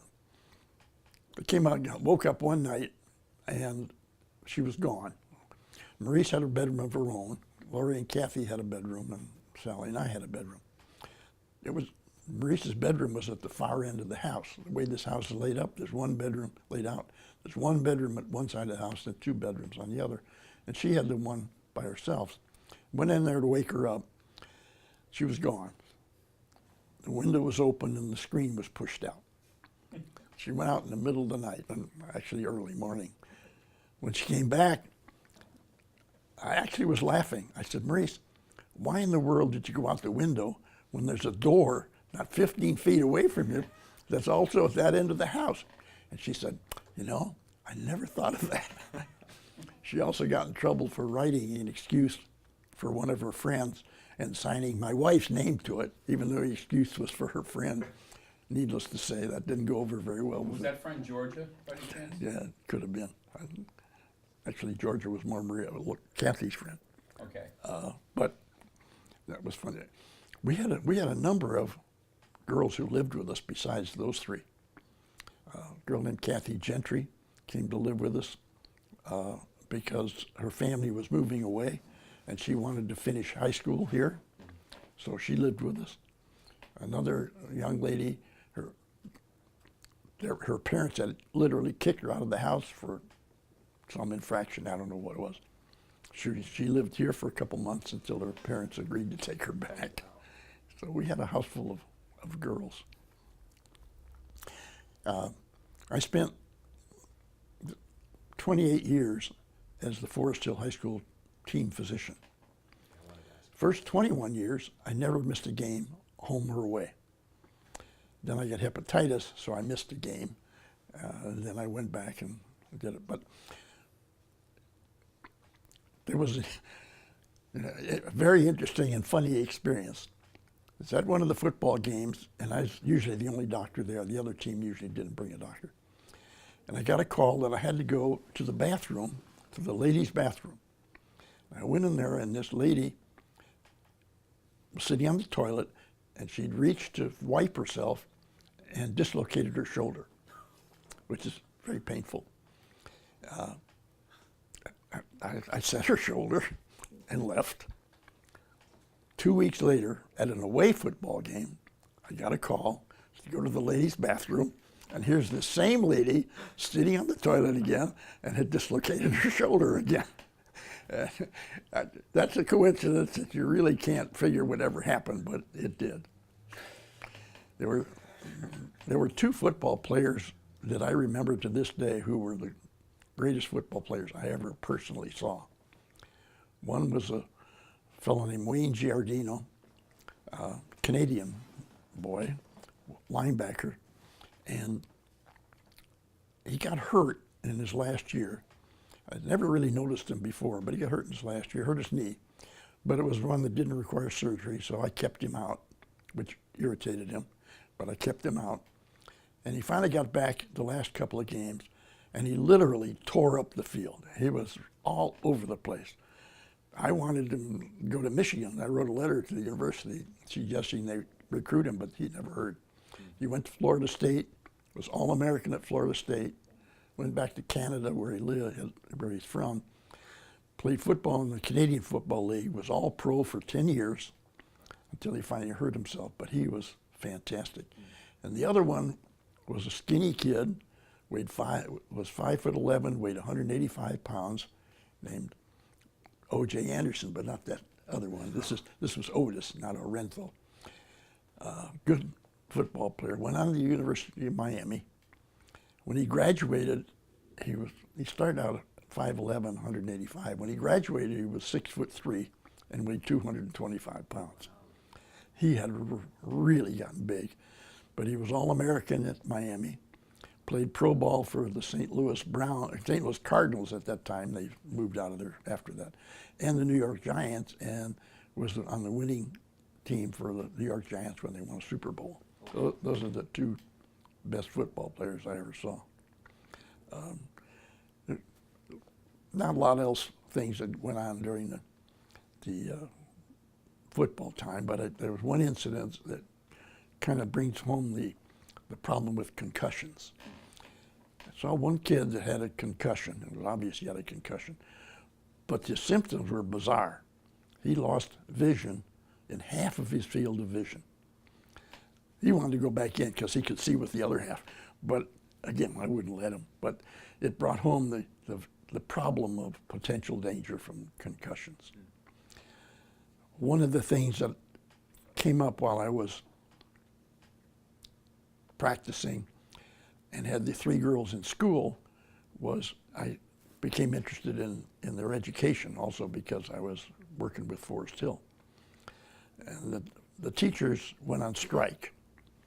Striking public teachers in Florida is illegal, but nonetheless they struck.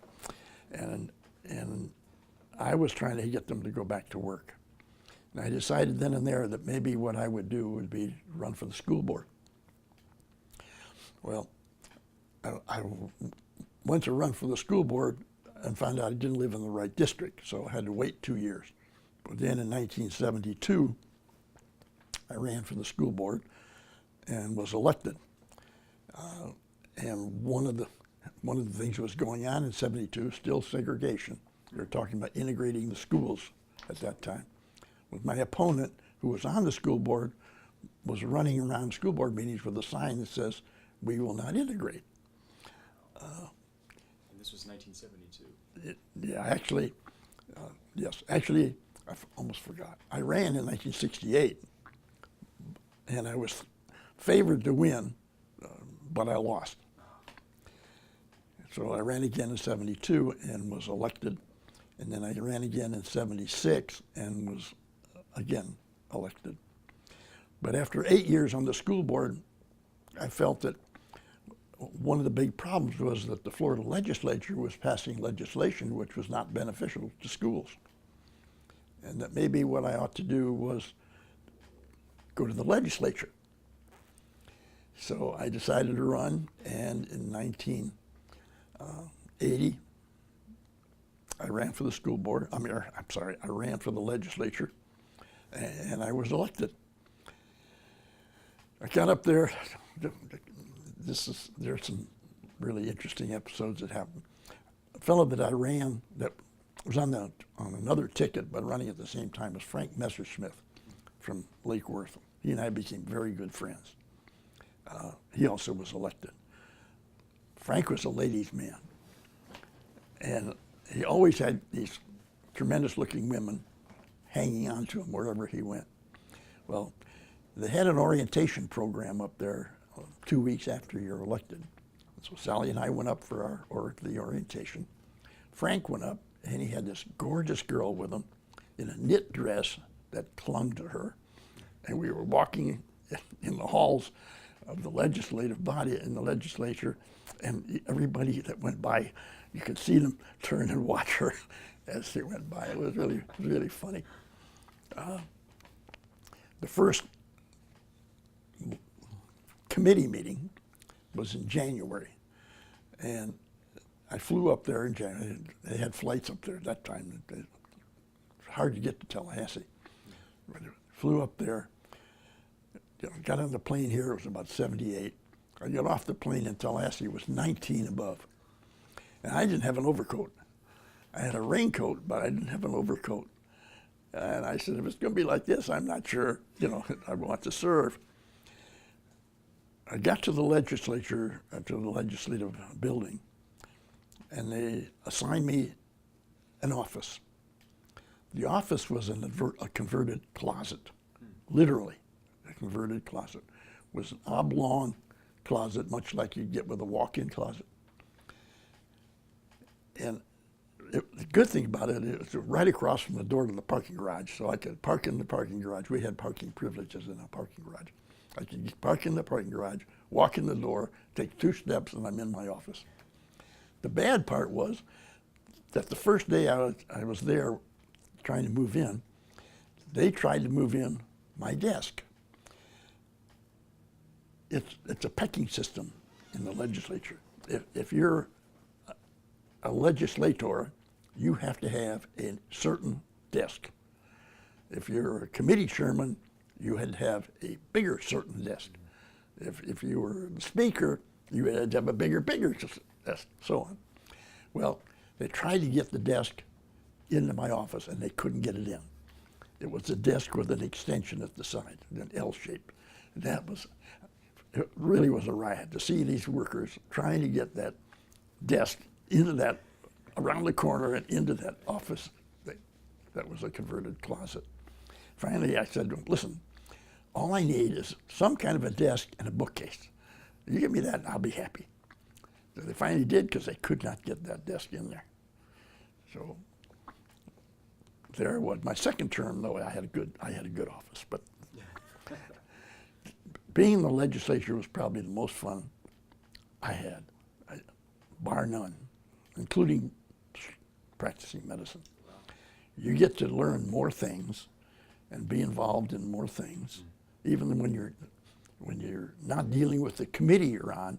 You still have to deal with the legislation.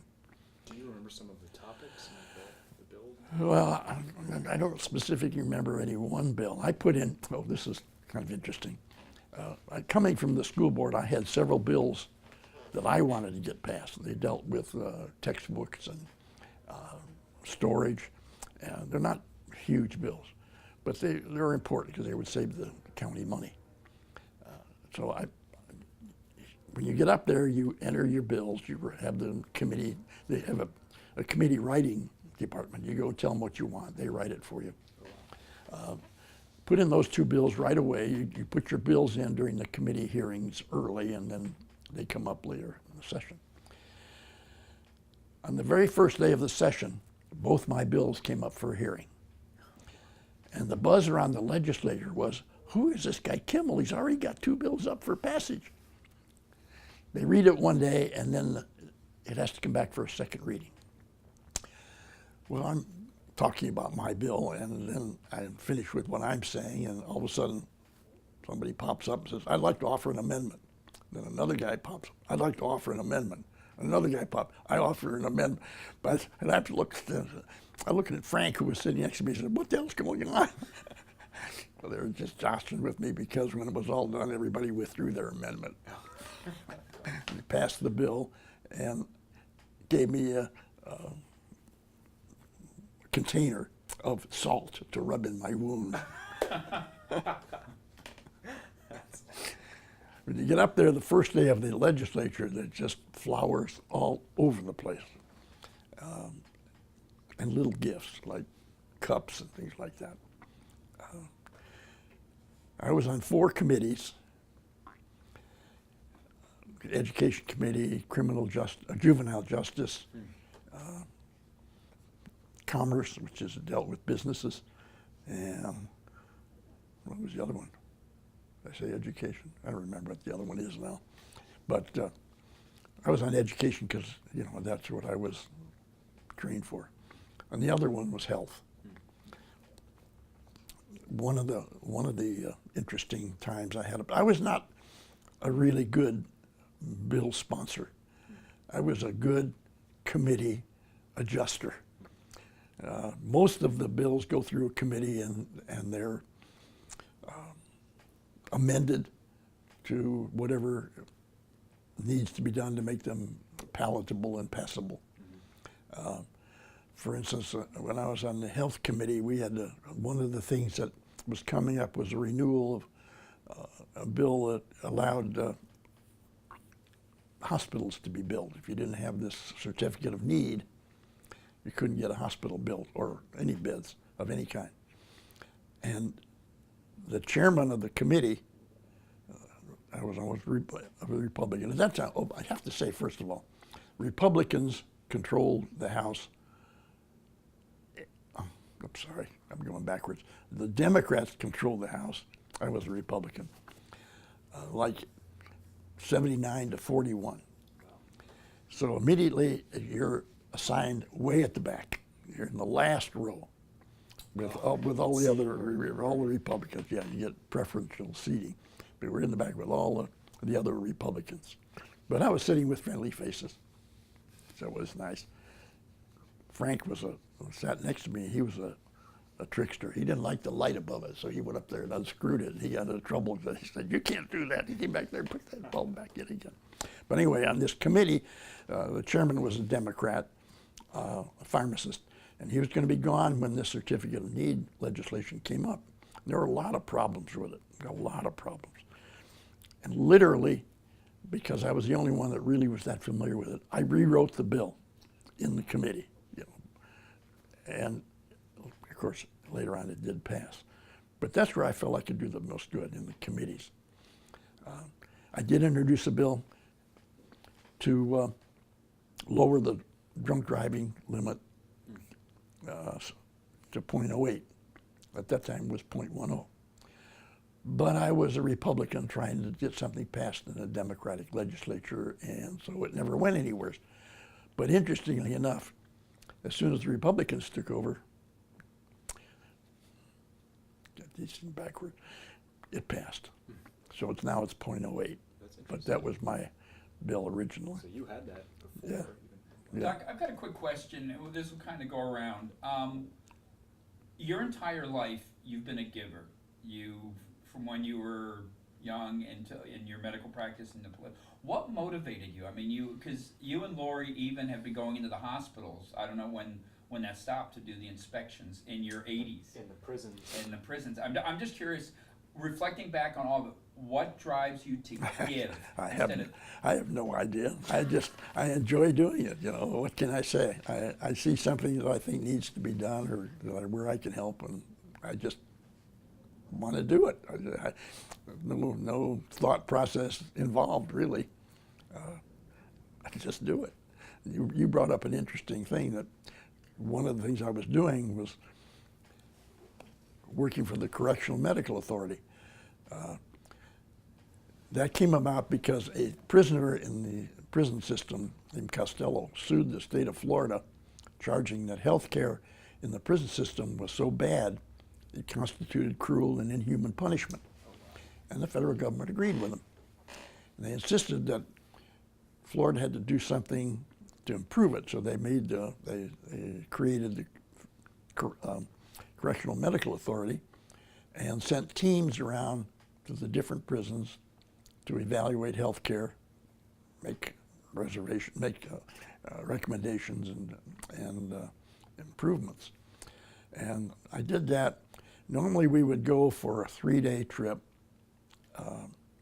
looking at hospital records, not examining patients, but talking to the inmates to see what the care was like, observing. I took Lori with me several times. She enjoyed it. We got paid to do it, but it was really interesting. And I do think that I had a positive impact. I know I had a positive impact in the treatment of asthma, because after finding a couple of deaths from asthma that were totally preventable, and I raised such a holy hell about it each time, that finally they passed a protocol for asthma to try to prevent these deaths. What they were doing was somebody would come in with an acute asthma attack and they would treat them, give them steroids, inhalers, get the asthma under control, send them back to the dormitory. But the problem with that is in acute asthmatics, you get the asthma under control, 6 or 8 hours later, when the medication wears off, they have an attack. And it happened in the middle of the night, and if you can't get to them soon enough, they'll die. And they had several deaths. So I feel pretty good about the fact that I had at least that change in the protocol. But I used to do the autopsy reports, and there were some really bizarre cases. One 30-some-year-old woman who was being sent to prison, when she got to the intake center, they examined her and found a lump in her breast, which was reported by the doctor. Said wanted to get mammograms, which they never did. And they went to the prison where they have to have a physical, and the doctor who did the physical said there's a lump in her breast, but never did anything about it. And about 12 months later, the woman died from metastatic cancer of the breast, a preventable problem. The prison system paid for everything. I always joke that if I ever got cancer, the thing to do is to go to the prison system, because they have to pay for all your care. They had one inmate who stands out because he had been shot in the face, and a lot of his jaw had been severely damaged, and they were paying to completely redo his face, even though it happened in the commission of a crime. They still have to pay for it. AIDS was a big problem, and it was tough at that time to get adequate treatment for AIDS in the prison system. Anyway, that was another. I have another question now. Go ahead. When we were talking about politics, one thing I just wanted to go back to is you were a Republican in a Democratic run. Did you find that so right now, That's my question. there's sort of a... This is exactly the same. Okay. The party in rule, in control, does not kowtow or allow much in the way of opposition success. If you can get something on the agenda in the first 2 or 3 or 4 weeks, you have a good chance of getting it passed. After the first 4 weeks, forget it. All the bills that came up were Democrat-sponsored.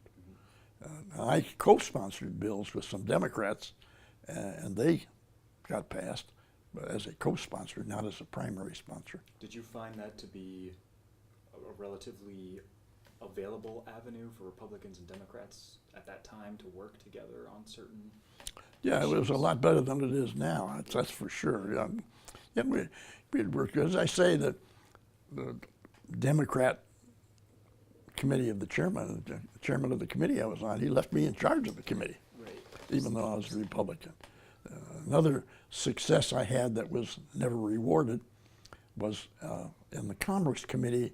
I was on a subcommittee called the Small Business Subcommittee, and they were rewriting the regulations. And one of the big hassles in the writing of this was, should you give a preference to minority businesses in contracts? That's still a problem, but at that time it came up. I have to tell you that the committee I was on was 4 Democrats and me, a Republican. This is a very sticky issue. Nobody wants to touch it. So the 4 Democrats turn to me and say, "You write that section." So I pondered and I wrote a section that was acceptable to the Democrats, and that was part of the bill that passed. And the black community was so happy that it passed that they had a party to celebrate. They invited the 4 Democrats and did not invite me, even though I was the one who wrote that section of the bill. Oh, wow. So that just tells you what being a party member was like. So having, you talked about how you said it was even more fun for you than your medical practice. What reason did you decide not to continue? I lost. I ran in 80, as I said, so I served from 80 to 82. I ran again in 82, and a gentleman named Ed Healy beat me, so I was out. I ran again in 84 and beat him, so I went back. So at the end of my second term, 6 years after I started, the Republican Party came to me and said, "Would you please run for the Senate seat in that district?" I was not too enthusiastic, but they implored me to do it, so I said, "Okay, I'll run for it." The lady who ran against me was really incompetent, but she was a Democrat. The 1980 legislature had gerrymandered, no, it's 82. After the census of 1980 and 1982, the legislature had gerrymandered the districts to favor certain districts to be Democratic. That was the district I was in. Literally, I won the Palm Beach County. It was supposed to be a Palm Beach County seat. I won in Palm Beach County by 4,000 votes. I lost in Broward County, where they had a huge Democratic retirement community, by 6,000 votes. So I lost the election by 2,000 votes. And what was irking was that one of the most prominent Democratic members of the legislature at that time said that I was a far better candidate for the seat than the Democrat was, but because she was a Democrat, he was going to support her. So, kind of ironic justice. Anyway, I enjoyed it. We did a lot of stuff. We were, one thing that I missed out on was we were supposed to go to Cape Kennedy and watch a launch of a rocket. Well, the time we were supposed to go there, they scrubbed the rocket launch, so we didn't get to go. But we went to Disney. We went to Disney World on their dime. Got to go underground to where all the activities go on, where the trucks come in for supplies, wherever they all change costumes. We got a Class 1 tour of Disney World. It's a lot bigger since then, but it was nice. A lot of other things that were perks. They had a hunting weekend where everybody in the Republicans were invited to that, as well as the Democrats. But you went there and stayed for a weekend and went deer hunting. Never saw a deer, but went deer hunting. Another time, they had I guess you'd call it a riding weekend. We all went to a rural area, not too far outside of Tallahassee. We had a trailer that we stayed in, and all the farmers and ranchers around brought horses in for us to ride. So I got pictures of that. We rode horses for a couple of days. It's interesting thing was after we got there, and we borrowed this trailer. Well, the second day we were there, get ready to leave, Frank found a stash of marijuana. At that time, marijuana was the drug, not cocaine. Which, if we'd have known about it, we could have gotten arrested. But nobody knew, so I didn't get to that. One of the times I got invited to go on, this is one of my most famous stories. I got invited to go on a long weekend, just 3 of us,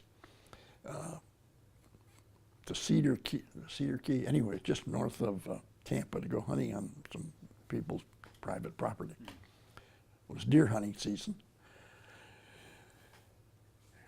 I had never been deer hunting.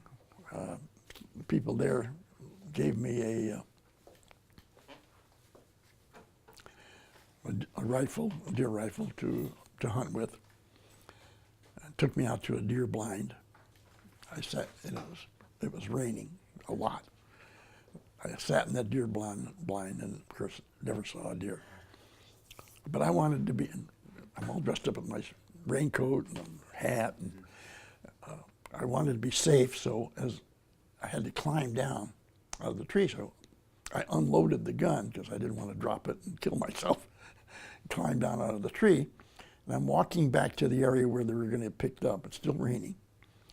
Here comes this big boar, wild pig, walking up this pathway right towards me. It wasn't any farther than that bench right there. And I'm trying to load the gun. Well, in my haste to load it, I jammed it.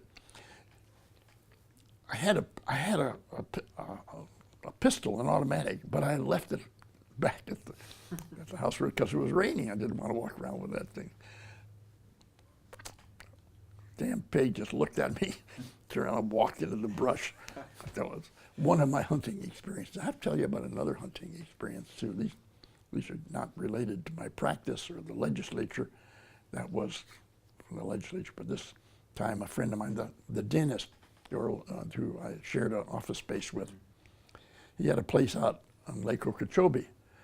So we were going to go duck hunting. He's the same guy I used to go duck hunting with when I first got here, just the other side of Military Trail. So we went out to his place. He had about a 35 horsepower outboard. We started out before dawn, and he knows his way around. So we go out through the lake, and we go for about 30 minutes to get this spot. Great spot, reeds around. You could sit the boat into the reeds, and you sit there and wait. At sun up, the ducks just come in right at you. So 2 ducks were coming in right at us.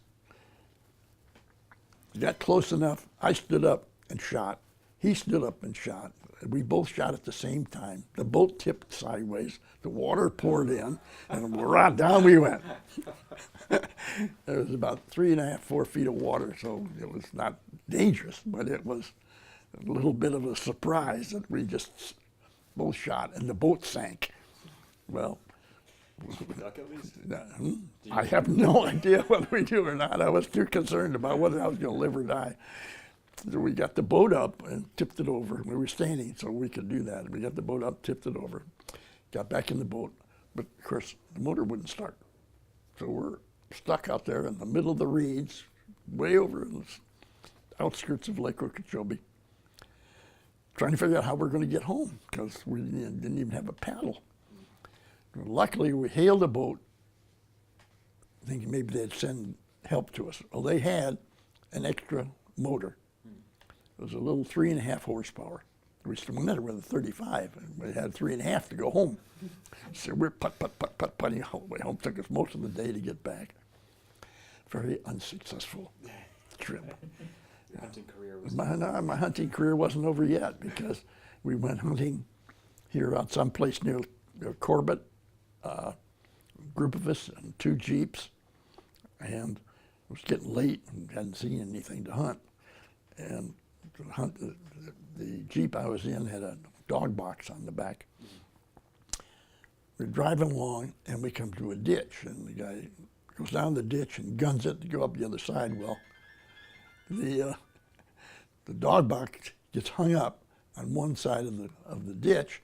The bumper got hung up on the other side of the ditch, and we're hanging there, in the ditch, front and back, and it's getting dusk, and we said, oh shit, now are we ever going to get out of here?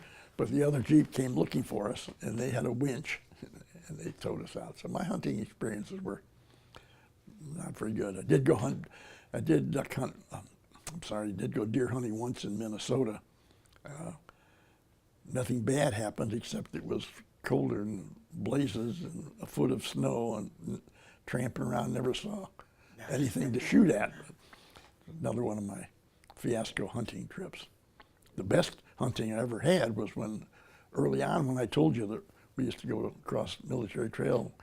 There were a couple ponds there, so we could walk there and get our ducks to come home. Sally used to say that she loved the ducks because they had no fat. Wild ducks don't have a lot. But you had to be real careful because the buckshot was hard to eat. Oh, yeah.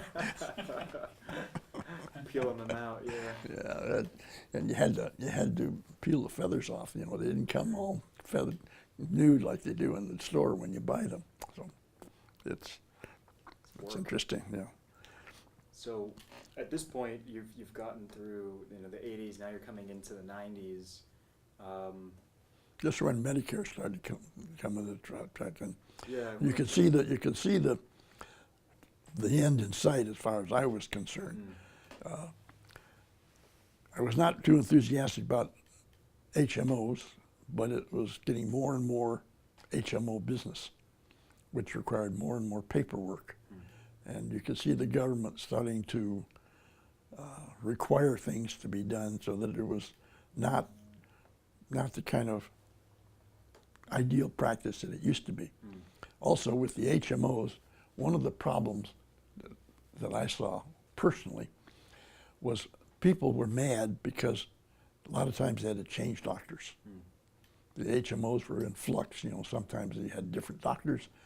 You went to one doctor for a long time, and your HMO changed doctors. You had to change, and that made them angry. So I began to see that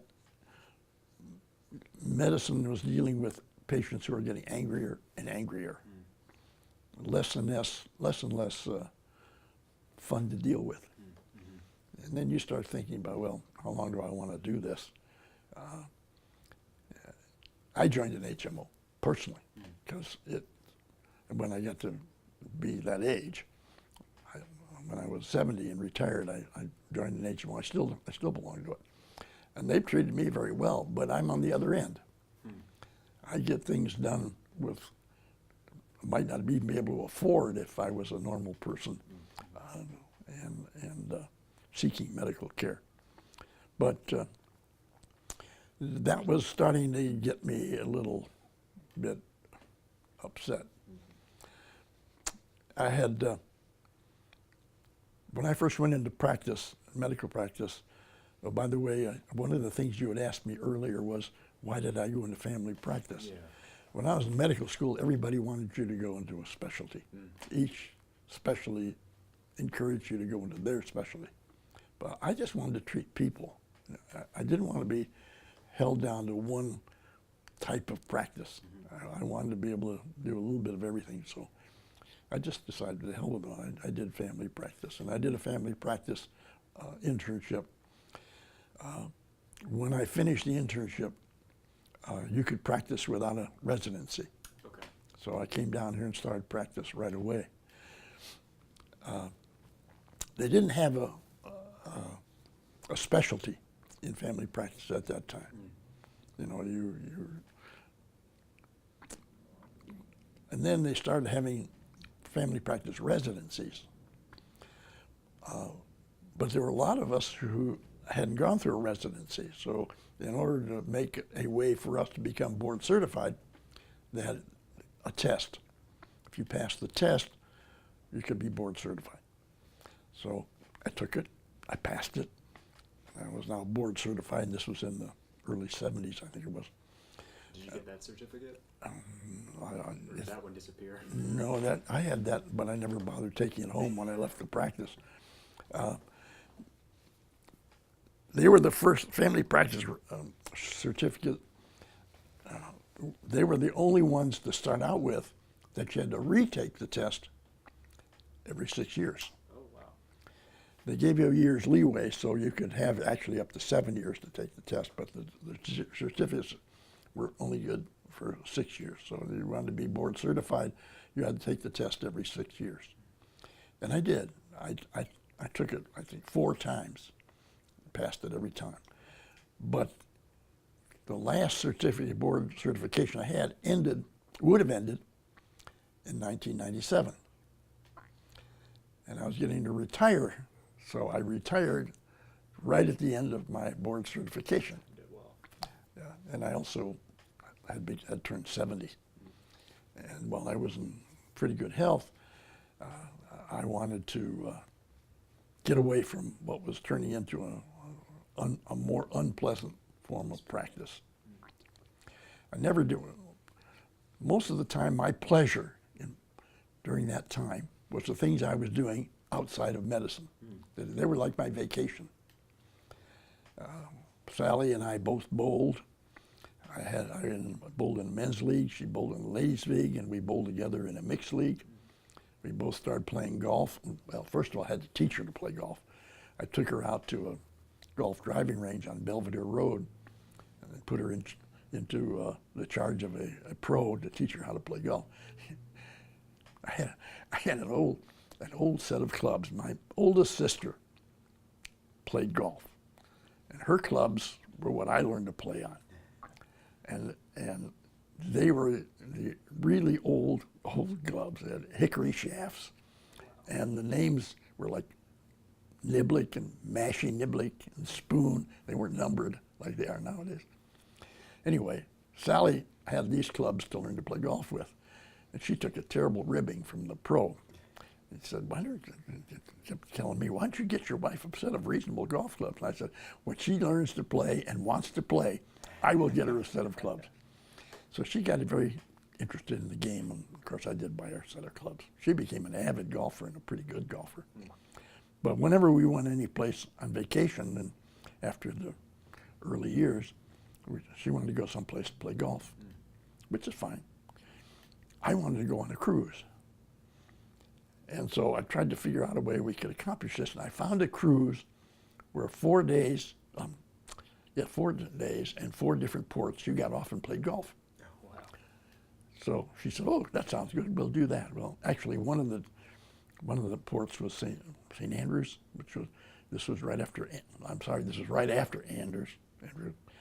And one port was demolished, so we could only play on 4 instead of 5.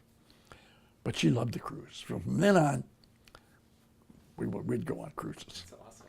I'm gonna need to change P2 cards here, brother.